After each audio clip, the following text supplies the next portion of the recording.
Hi everybody, Levi Clay here, and in this short little lesson I'm going to show you some arpeggio concepts, some creative use of arpeggios using sweeping and tapping techniques as used at the end of my solo on the Guitar Souls theme tune.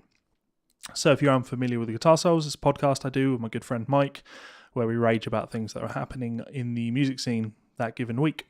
So give that a check out on SoundCloud, there'll be a link to that below. Anyway, so let me cut in the theme tune so you can hear how that sounds and pay careful attention to the lick at the end. Sounds like this.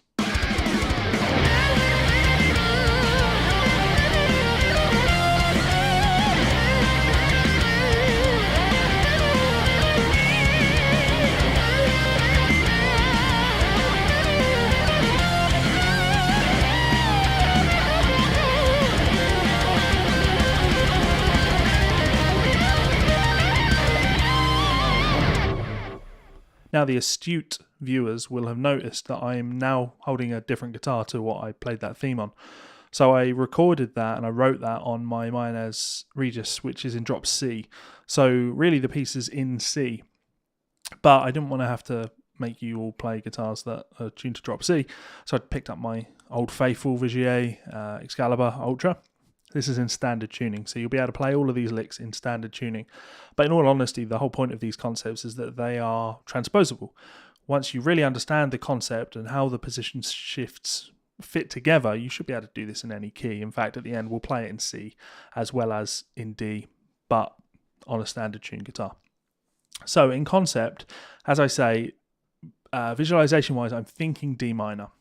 And what I mean by that is my tonic is the 10th fret on the low E string, or the low string. So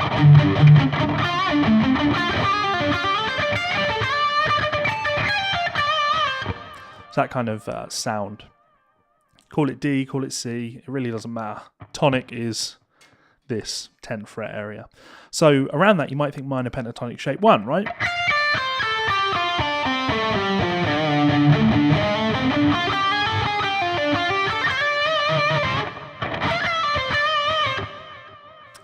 And that's essentially what I'm visualizing to start this lick off. I'm seeing shape 1 minor pentatonic, but I'm playing other notes around it to sound cool. So instead of your boring classic rock vocabulary, which might be this repeating lick,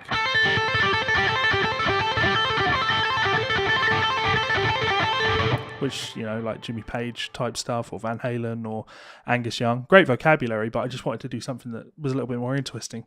So I take that same basic idea, but I stretch it out. So instead of playing 10 and 13, I play 10 and 15.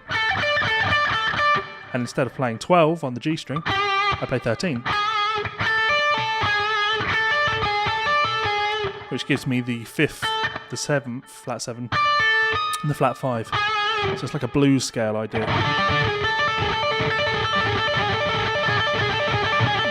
To me that sounds cooler than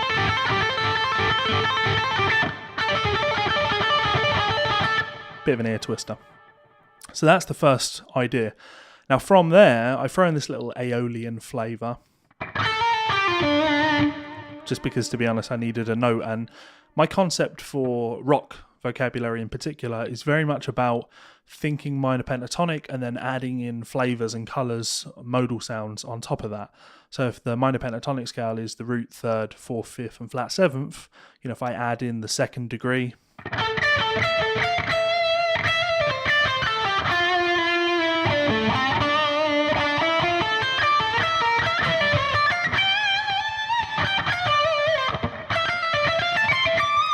that gives me the 9th degree of the scale, so that could be Dorian or Aeolian. And when I add that flat 6 in,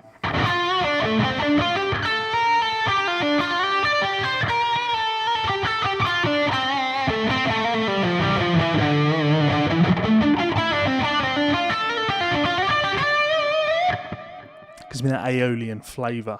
So the lick that I play is 10, 11 on the B, and then descend 12, 10. 12 on the D.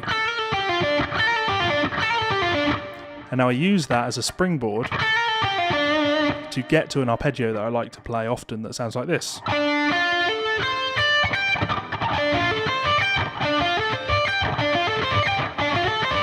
Now all of these notes are all in the D minor pentatonic scales: the root, the flat third, the fifth, the flat seven, the root, and the fourth. So it gives you this wide intervallic sound. That's 12 on the D, 10, 14 on the G. Fingering wise, you'll notice I use fingers 1 and 3 for that, and that helps with the rest of the suite. That's 14 on the G, 13 on the B, 10 on the high E, and then 15 on the high E. Now when you tie that together,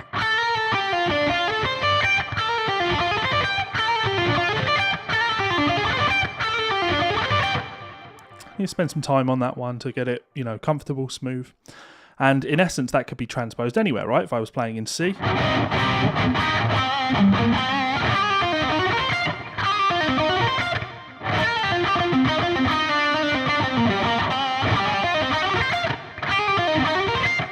could play that in C if I needed to play in A.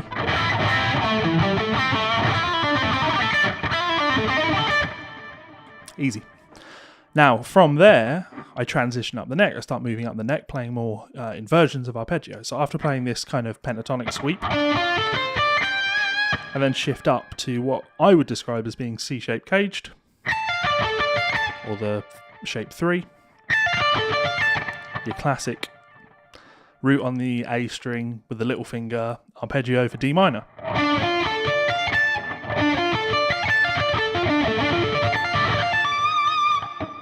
Now note-wise, that would be 17 on the high E, 13 on the high E, 15 and 14 on the B and G strings respectively.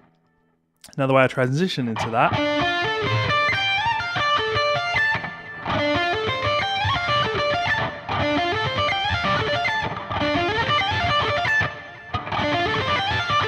so I get to the top of my previous arpeggio and then slide up. I also tap, so at the top of that,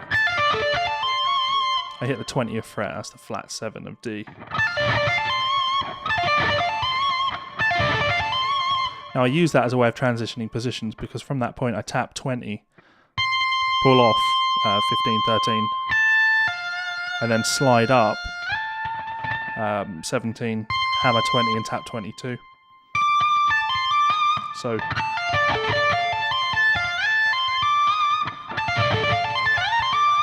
now here, when I do this, I've changed position. In my mind, I'm thinking minor pentatonic shape 4.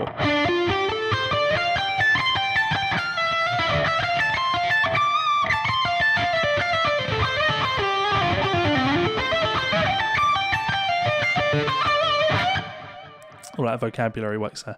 Now, when I'm in that position, if I wanted to play a tapping arpeggio, the notes or the frets would be 17, 20, and 22 on the high E.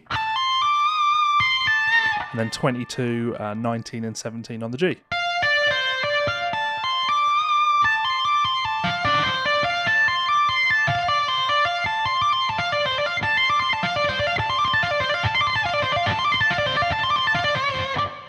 Those are the notes. Now, to connect all of that together, you have this.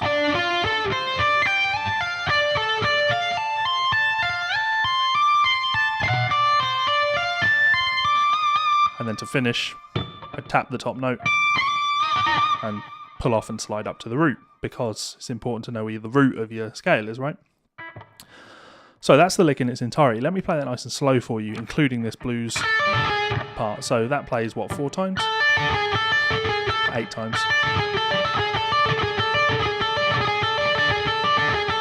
And then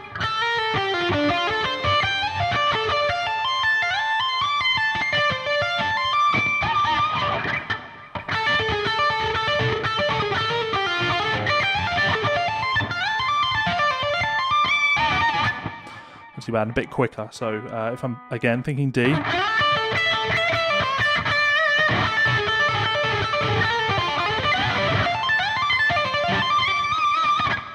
not too bad, and faster still.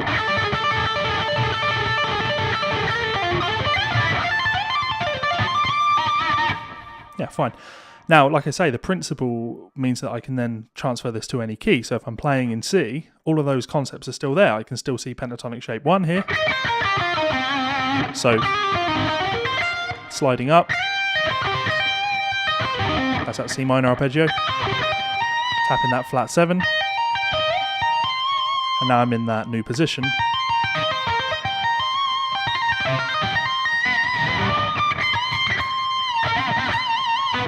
I put that all together.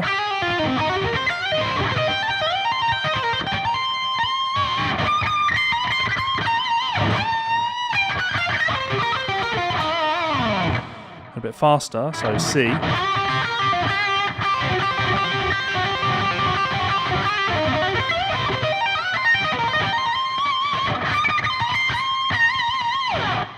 So in essence, I could then play that guitar solos theme in either D or in C.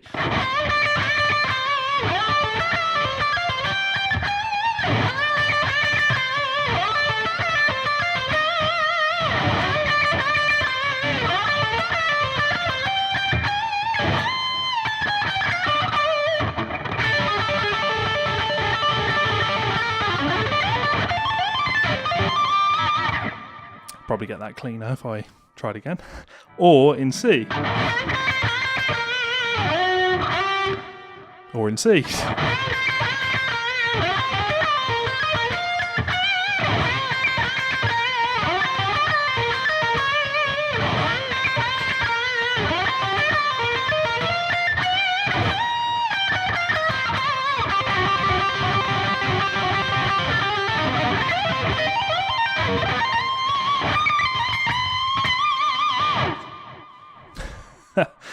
You get the idea. So hopefully those concepts make some sense, and if you have any questions about them or anything else, drop them in that comments box below. Lastly, huge shout out to all of my patrons over on patreon.com. That's those names over there. These guys all support me and they help to keep this channel going, so hopefully this pleases them. If you would like to be like them, check out the link to my Patreon below. It means you're a cool person because you help my channel to keep going, which rocks. So yeah, rock, much metal, very good, much wow, yeah. If you would like to check us out on Patreon, you can do so by clicking this button up here. Do so for as little as $1. Subscribe by clicking this little button down here, and check out 2 more of my videos here and here. Thanks so much for all the support, guys. It really does mean a lot to me, and you keep watching and I'll keep making videos. Or you can stop watching and I'll keep making videos anyway. Much love, bye.